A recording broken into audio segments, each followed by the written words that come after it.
ویسے قرآن میں جو سٹارٹ میں ہے وہ اللہ تعالیٰ نے فرمایا کہ تمہاری مائیں تمہارے لیے حرام ہے، تمہاری بیٹیاں، تمہاری بہنیں، اور تمہارے بھائی کی بیٹیاں یعنی بھتیجیاں، اور تمہاری بھانجیاں، یہ تمہارے لیے حرام ہے۔ ہاں، بھانجی یا بھتیجی کی جو آگے سے اولاد ہے وہ تو آپ کے لیے غیر محرم ہے نا، اس سے شادی ہو سکتی ہے کیونکہ اس کا باپ الگ ہے، وہ الگ نسل ہو گئی۔ تو بھتیجی یا بھانجی سے شادی تو نہیں ہوگی کیونکہ وہ آپ کی محرم ہے۔ لیکن جب اس کی شادی ہو گئی اور اس بھتیجی یا بھانجی اس کا خامند، وہ تو اور ہے نا، وہ تو نسلی ڈیفرنٹ ہوگی۔ بسم اللہ الرحمن الرحیم۔ پنجابی کی ایک کہاوت ہے کہ نیم ملا خطرہ ایمان، نیم حکیم خطرہ جان، اور نیم درزی خطرہ تھان۔ یہ کہاوت مرزا جیلمی کے اوپر پوری عین صادق آتی ہے۔ مرزا جیلمی کا حال بھی یہی ہے، اردو کتابوں سے مسئلے پڑھ کے لوگوں کے سامنے مفتی بن کے بیٹھ گیا، اور حیرت اور تعصف ہے ان لوگوں کے اوپر جو دینی شرعی مسائل مرزا جیلمی جیسے بندوں سے پوچھتے ہیں۔ ابھی اس سے ایک مسئلہ پوچھا گیا ہے کہ آیا بانجی اور بھتیجی کی بیٹی کے ساتھ نکاح ہو سکتا ہے کہ نہیں؟ تو مرزا جیلمی نے جو مسئلہ بیان کیا وہ یہ ہے کہ بانجی اور بھتیجی کی بیٹی کے ساتھ نکاح ہو سکتا ہے۔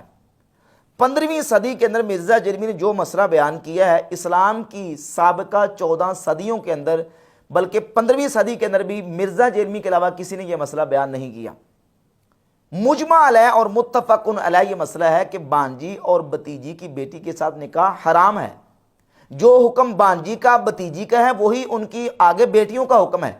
قرآن مجید کی سورۃ النساء کی آیت نمبر 23 میں اللہ رب العزت نے جن رشتوں کے ساتھ نکاح کرنا حرام قرار دیا ہے ان میں سے بنات الاخی و بنات الاختی، بھائی کی بیٹیاں یعنی بھتیجیاں اور بہن کی بیٹیاں یعنی بانجیاں، ان کے ساتھ نکاح کرنا حرام ہے سورۃ النساء کی آیت نمبر 23 میں۔ اور بھائی کی بیٹیوں اور بہن کی بیٹیوں یعنی بھتیجیوں اور بانجیوں سے مراد وہ ساری کی ساری بیٹیاں ہیں جو بانجیوں سے آگے چلتی ہیں، یعنی بانجی کی بیٹیاں، پھر بیٹی کی بیٹیاں، اور پھر بیٹی کی بیٹیاں، وَإِن سَفَلْنَا اگرچہ نیچے تک ہوں۔ اسی طرح بھائی کی بیٹیاں اور بھائی کی بیٹی کی بیٹیاں وَإِن سَفَلْنَا اگرچہ نیچے تک ہوں، وہ ساری کی ساری اس کی بھتیجیاں اور بانجیاں لگتی ہیں، ان کے ساتھ نکاح کرنا حرام ہے۔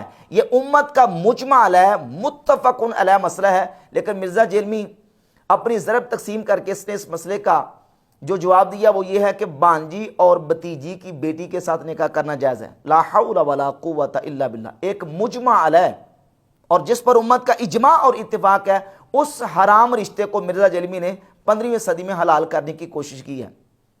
اس پر میں ایک تو حوالہ جات آپ کے سامنے پیش کر دیتا ہوں۔ ایک تو قرآن مجید کی سورۃ النساء کی آیت نمبر 23 میں اللہ رب العزت نے بنات الاخی و بنات الاختی کا ذکر فرمایا، اور تفاسیر تمام اٹھا کر دیکھ لیں، مفسرین نے لکھا، یہ امام علاء الدین کاسانی کی کتاب ہے بدائع الصنائع فی ترتیب الشرائع کی جلد نمبر 2 صفحہ نمبر 530 پہ وہ لکھتے ہیں وَبَنَاتُ الْأَخِي وَبَنَاتُ الْأُخْتِ وَإِن سَفَلْنَا بِالْإِجْمَاعِ، یعنی بالاتفاق بالاجماع امت کا اس بات پر اجماع ہے کہ بھائی کی بیٹیاں اور بہن کی بیٹیاں وَإِن سَفَلْنَا اگرچہ نیچے تک کیوں نہ ہو، یعنی بیٹیوں کی بیٹیاں ہیں کیوں نہ ہوں، ان کے ساتھ نکاح کرنا قرآن کی اسی آیت کے تحت حرام ہے، ان کے ساتھ نکاح نہیں ہو سکتا۔ کہ یہ مسئلہ اختلافی ہے ہی نہیں، یہ اتفاقی اور اجماعی مسئلہ ہے جس کو مرزا جیلمی نے 15ویں صدی میں ایک حرام کو حلال کرنے کی کوشش کی ہے۔ رسول اللہ صلی اللہ علیہ وآلہ وسلم نے ایسے ہی لوگوں کے لیے ارشاد فرمایا تھا، صحیح بخاری کے اندر 100 نمبر حدیث ہے، ارشاد فرمایا ان اللہ لا يقبض العلم انتزاعا ينتزعه من العباد، اللہ رب العزت بندوں سے ایسے ہی اچانک علم کو اچک نہیں لے گا، ولکن يقبض العلم بقبض العلماء، اللہ رب العزت علم کو علماء کے قبض کرنے کے ساتھ اٹھا لے گا۔ یہ نہیں ہوگا کہ کتابیں ختم ہو جائیں گی، کتابیں اٹھ جائیں گی، بخاری مسلم ترمذی ابو داؤد ابن ماجہ نسائی وہی کتابیں رہیں گی، کتابیں رہیں گی، لیکن ان کتابوں کو سمجھانے والے، ان کتابوں کو پڑھانے والے صحیح معنوں میں جو علماء ہیں، جو دین کے عالم ہیں، وہ اٹھ جائیں گے، اور اللہ رب العزت ان کے ذریعے سے علم کو اٹھائے گا. حتیٰ اذا لم یبقی عالما، حتیٰ کہ جب اللہ کسی عالم کو باقی نہیں چھوڑے گا. اتخذ الناس رؤوسا جہالا، تو لوگ جاہلوں کو اپنا پیشوا بنا لیں گے، جاہلوں کو اپنا سردار بنا لیں گے. فسئلوا فافتوا بغیر علم، پس ان سے سوال کیا جائے گا اور وہ بغیر علم کے لوگوں کو فتویٰ دیں گے. فضلوا واضلوا، وہ خود بھی گمراہ ہوں گے اور لوگوں کو بھی گمراہ کریں گے. اور یہی حال مرزا جیلمی اور مرزا جیلمی کے بلائنڈ فالورز کا ہے. مرزا جیلمی بغیر علم کے فتوے دیے جا رہا ہے اور بلائنڈ فالور جو ہیں پرچیاں لکھ لے کے مرزا سے سوالات کر رہے ہیں، اور اتخذ الناس رؤوسا جہالا کا جو عملی مظاہرہ ہے وہ لوگوں کے سامنے 15ویں صدی میں پیش کر رہے ہیں.